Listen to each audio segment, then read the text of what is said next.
बाजार समितीच्या फळ बाजारामध्ये 4 महिने आंब्याचे वर्चस्व असते। हंगाम काळात वाहतूक कोंडी टाळण्यासाठी आणि व्यापाऱ्यांच्या योग्य नियोजनासाठी व्यापारी संघटना आणि प्रशासनाने विशेष नियमावली तयार केली आहे। आंब्याची आवक विनाअडथळा होण्यासाठी स्वतंत्र गेट निश्चित करून कलिंगड, टरबूज यासारख्या फळांना दुपारी 3 नंतर मार्केटमध्ये प्रवेश देण्याचा निर्णय प्रशासनाने घेतला आहे। मुंबई कृषी उत्पन्न बाजार समितीच्या फळ मार्केटमध्ये वर्षभर रोज 250 ते 300 वाहनांची आवक होत असते, परंतु आंबा हंगामात रोजची आवक 600 ते 700 वाहनांवर पोहोचते। सद्यस्थितीमध्ये प्रतिदिन 500 पेक्षा जास्त वाहनांची आवक सुरू आहे।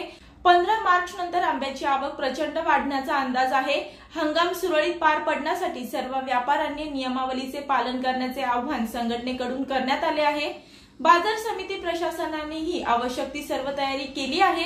आंब्याच्या सर्व वाहनांना गेट क्रमांक 3 मधून मार्केटमध्ये प्रवेश देण्यात येणार आहे, तर माल घेऊन येणाऱ्या फळांची गाडी 4 तासांपेक्षा जास्त काळ मार्केटमध्ये उभी राहणार नाही याची काळजी घेण्याच्याही सूचना देण्यात आल्या आहेत।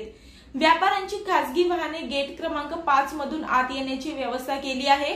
आंबा हंगामासाठी नियमावली निश्चित केल्यानंतर वाहनांमध्ये आणि मोकळ्या पॅसेजमध्ये व्यवसाय करणाऱ्या वाहनांवर कारवाई सुरू केली आहे।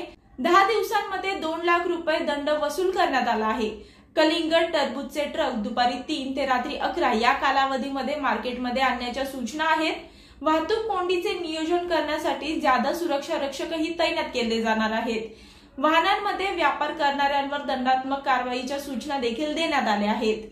मी वर्षा काटेकर, योद्धा न्यूज, नवी मुंबई।